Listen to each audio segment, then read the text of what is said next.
Oi, turma. Continuando, né, os efeitos, né, da poluição atmosférica, né? Terceiro tema, efeito estufa. Então, bora lá.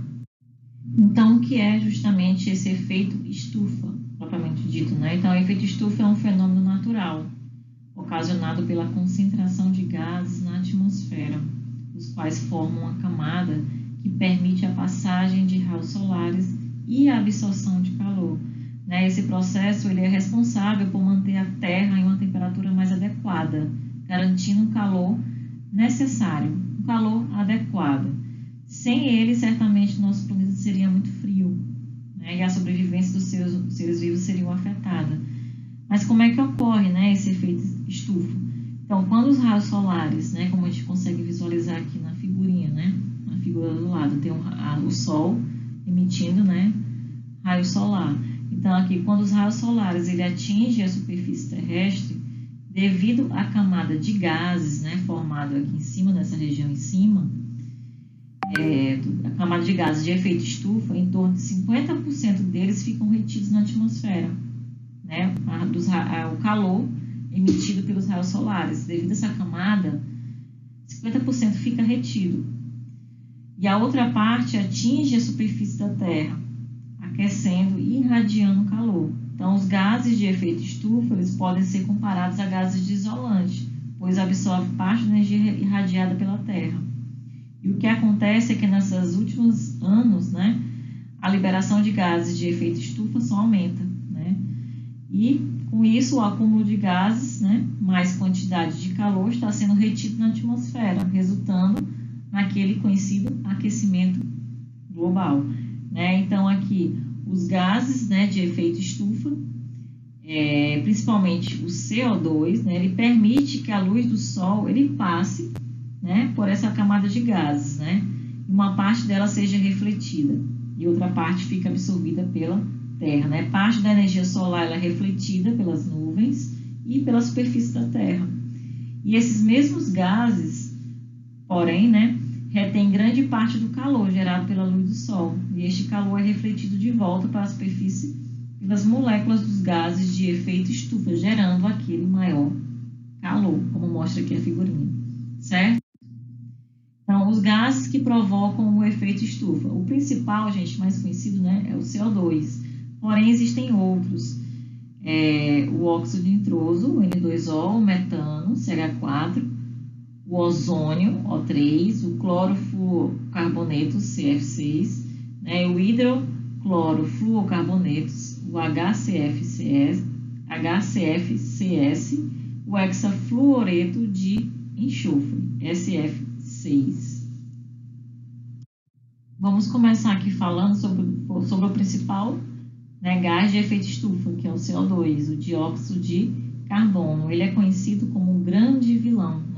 Sua presença decorre, em sua maioria, pela própria ação do homem. Então, o CO2 ele é expelido pela queima de combustíveis utilizados em veículos automotores à base de petróleo e gás, e da queima de carvão mineral nas indústrias e da queima das florestas. O próximo gás, conhecido de efeito estufa, é o metano, CH4, que é um hidrocarboneto, gás mais importante depois do CO2, certo? E ele é um gás incolor, inodoro e, se inalado, é tóxico. É expelido pelo gado, ou seja, na digestão dos animais herbívoros, decomposição do lixo orgânico, extração de combustíveis, dentre outros. E a emissão anual é de, no mínimo, 500 milhões de toneladas por ano. No caso do CO2, eu esqueci de falar, mas ele é por volta de 2 bilhões de emissão anual, 2 bilhões de emissão anual de gás CO2 na atmosfera. 2 bilhões de toneladas, certo? É muita coisa, viu, gente? Que é emitido para a atmosfera. O terceiro gás é o óxido nitroso, que é o N2O. Ele é o conjunto de compostos formados pela combinação de oxigênio com nitrogênio. São gás, que se formam com a junção de N2, de nitrogênio e oxigênio. A sua origem pode ser natural, através de descargas elétricas na atmosfera, reações fotoquímicas e com relação à influência antrópica, né, através de queima de carvão e de outros combustíveis fósseis em motores, a explosão, o uso de adubos nitrogenados, né, uso em motores de combustão interna, forno, estufa, caldeiras, incineradores, pelas indústrias químicas e pelas indústrias também de explosivos, certo? Outro gás, né, de efeito estufa também é o ozônio. Apesar dele estar como seu principal papel na ozonosfera, formando a camada de ozônio, né, protegendo, né, bloqueando a radiação solar, esse gás também ele absorve essa energia infravermelha refletida, né, pela Terra, oriunda da radiação solar. Então, ele também é considerado um gás de efeito estufa. Temos ainda o clorofluorocarboneto, CF6, né? Um dos principais responsáveis pela destruição da camada de ozônio, o CFC. Né? E também é um potente gás estufa. Né? O CFC é um composto formado por carbono, flúor, cloro e flúor, né? Proveniente de aerosóis e sistemas de refrigeração. Temos ainda o hidroclorofluorocarbonetos, que são gases que foram propostos para substituir justamente o CF6, né? E apresentam, no caso, a substituição de um ou mais cloro ou flúor por átomos de hidrogênio, tornando a molécula mais instável. Estima-se que uma emissão de 148 mil toneladas por ano é liberada na atmosfera desse gás, e uma molécula equivale a 3.400 moléculas de CO2. Tem o hexafluoreto de enxofre, o F6, né, utilizado como isolante em instalações elétricas, e a emissão de 2 toneladas por ano, aproximadamente, é menor quantidade, né, e seu potencial estufa é igual a 25 mil vezes o do CO2. Ele é potente, né? Ele é lançado na atmosfera em menor quantidade, mas ele tem ele é um potente gás de efeito estufa, né? A potência dele é igual a 25 mil vezes o valor da potência do CO2. O CO2 é porque é emitido em grande quantidade, né? O CO2 é emitido em quantidade de bilhões por ano, né? Enquanto esses outros 2 toneladas é menor quantidade, mas o efeito dele é muito mais potente, certo? Então, o tempo de residência, né, de alguns gases na atmosfera, então o CO2 ele passa em torno de 50 a 200 anos. Ó, ele é emitido em grande quantidade, ainda passa essa temporada toda, né, na atmosfera.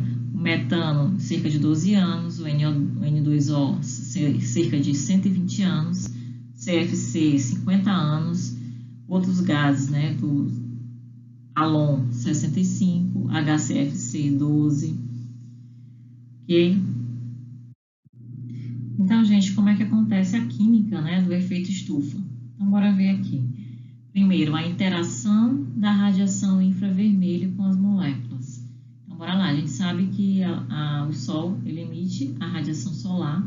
Essa radiação solar, né, boa parte, ela ultrapassa a camada de gases, incide na Terra, e depois a Terra libera calor, né, na forma de infravermelho.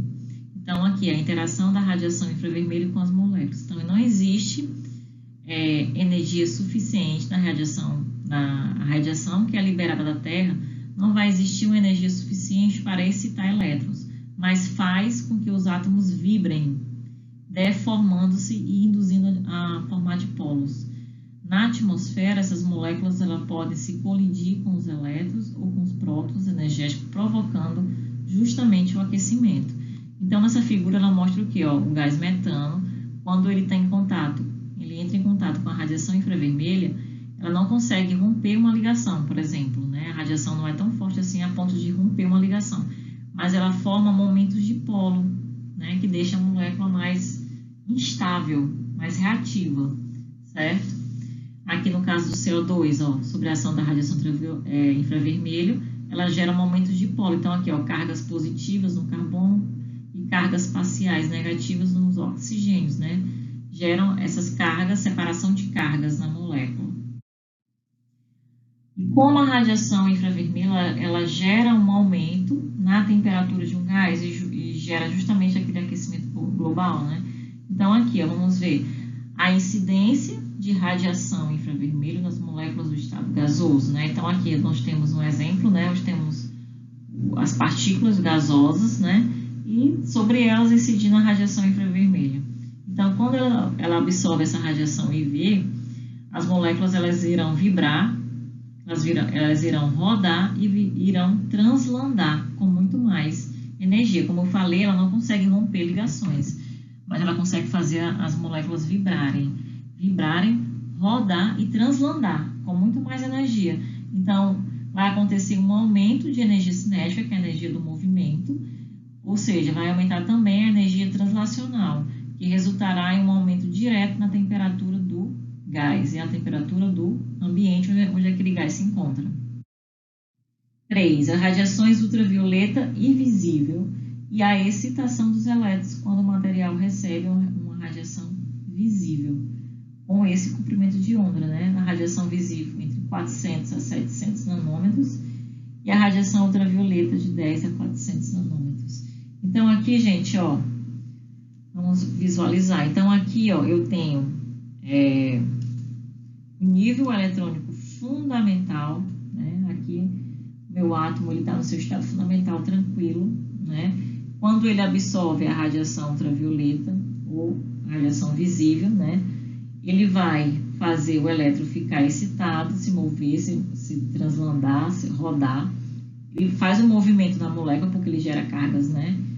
Separação de cargas, então ele faz a excitação do elétron, né? E esse elétron, ele muda de nível. Então, ele está no nível eletrônico fundamental, ele vai, ó, para o estado excitado, né?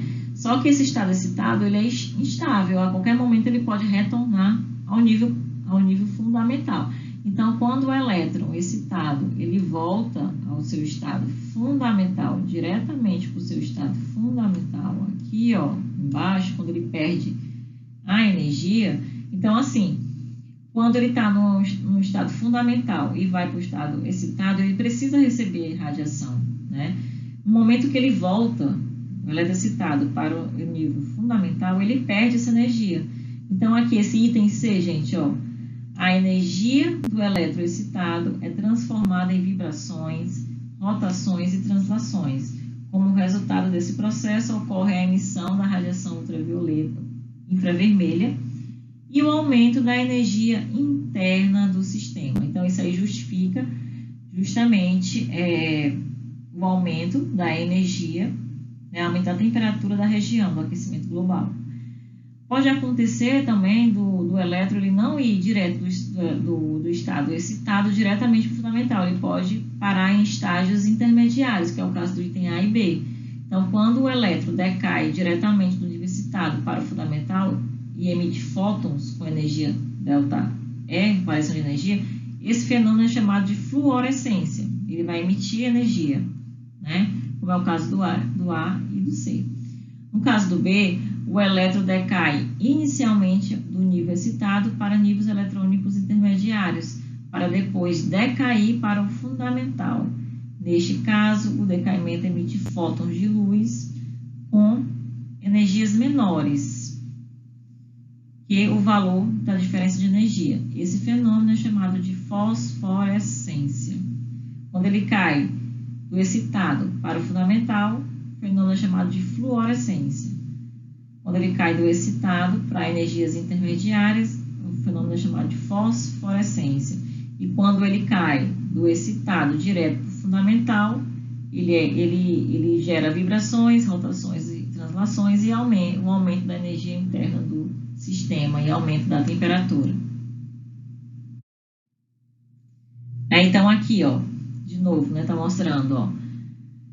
Aqui eu tenho um nível eletrônico fundamental, né? E aqui eu tenho, ó, a absorção. E aqui em cima eu tenho o nível eletrônico excitado. Só que a minha molécula está aqui, ó, no nível eletrônico fundamental. Ela absorve a radiação UV visível e acontece a excitação do elétron. Então, o elétron sai daqui do nível fundamental e sobe para o nível excitado. Ele pode ir decaindo aos poucos, né, ó, através de subníveis vibracionais, e depois voltar ao seu estado fundamental aos poucos, certo? Então, aqui o decaimento pelos subníveis vibracionais. Nesse processo pode ocorrer a emissão de radiação infravermelho e a transformação da energia em movimentos de vibração, rotação e translação. Então, o aumento da energia total do sistema implica justamente no aumento da energia interna, ok? Então, aqui, outra figurinha, né, para representar o efeito estufa. Então, aqui eu tenho ó, o Sol, né? Então, o Sol está irradiando aqui radiação ultravioleta e visível de alta energia. Então, a Terra vai absorver esse calor, essa radiação, né? Uma parte dela é refletida na forma de calor, né? E aqui, ó, e outra parte refletida na forma de infravermelho, de baixa energia. Então, parte do infravermelho emitido escapa para o espaço e o outro fica aqui preso na Terra devido às camadas, né, de efeito, a camada de efeito estufa dos gases. Então, outra parte do infravermelho é emitido, é absorvido por moléculas na atmosfera, fazendo elas vibrarem, né? Então, quando o Sol ele irradia na Terra, né, ele emite calor, né? Aí esse calor, né, também emite a radiação infravermelha. Uma parte da radiação escapa para o espaço e a outra parte ela atinge as moléculas dos gases que estão aqui presas, né, formando a camada de gás estufa. E essas moléculas, né, como a gente viu aí nos esquemas, essa radiação ela tem a capacidade de fazer a molécula ter aquelas cargas, né, positivas e negativas, e isso fazer elas vibrarem, né? As moléculas vibrarem e gerar justamente aquelas transições eletrônicas e liberação de energia, e por isso aumenta a temperatura, né? E tudo isso acontece, gente, ó, na camada da troposfera, certo? Na camada da troposfera. Então, aqui, ó, quando eu tenho as moléculas vibrando com o infravermelho, né? Então, esse infravermelho é emitido da Terra. A molécula na atmosfera absorve a radiação infravermelha e o aumento da energia cinética da molécula, o aumento da temperatura, certo? Esse quadrinho aqui que eu tô lendo, gente, ó, o quadrinho da direita, certo? Então, com esse infravermelho que atinge as moléculas, né? Ela faz com que as moléculas vibrem e aumentem a energia interna do sistema e, consequentemente, aumente a temperatura do ambiente. Aí a gente pergunta, o efeito estufa, a gente fala, né? O efeito estufa não é o vilão. O efeito estufa é o responsável pela temperatura da Terra, sendo que se não houvesse esses gases, a temperatura seria muito baixa. Estima-se que se não houvesse efeito estufa, a temperatura da Terra estaria entre menos 32 graus Celsius e a menos 23 graus Celsius. Então, quando a gente fala de efeito estufa, a gente já pensa logo naquela parte ruim, né? Do aquecimento global. Porém, o problema é porque a emissão de gases, né, de efeito estufa é muito grande, né? É descontrolado, na verdade. Então, isso prejudica porque o aquecimento acaba sendo muito maior. Então, tem regiões do mundo, né, que as temperaturas são muito quentes, né? E tem outros pontos que já são mais frios, né?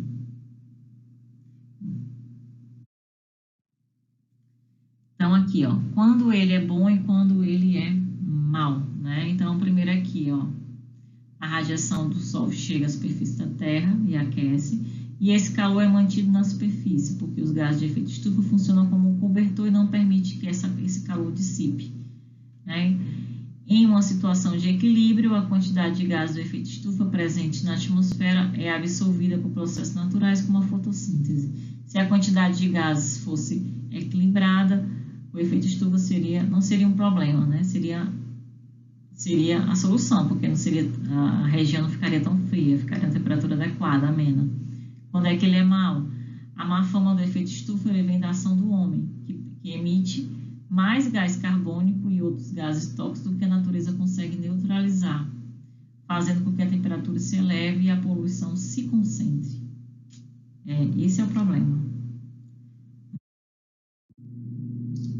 consequências do efeito estufa, né, nós temos, né, o conhecido aquecimento global, a temperatura muito elevada devido justamente a essa radiação infravermelha, né, com os gases. Nós temos os derretimentos das calotas polares, né, esse derretimento devido à alta temperatura faz com que a quantidade de água nos oceanos, no mar, se eleve, né, e com isso a gente tem o avanço do mar, né, então aí existem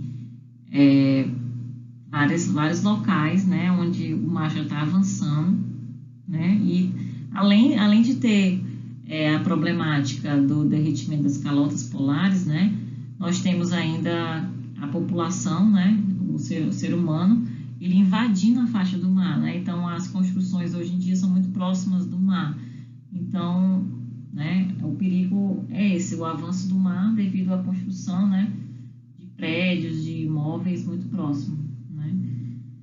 Então, ficamos por aqui, né, no tema de efeito estufa, ok?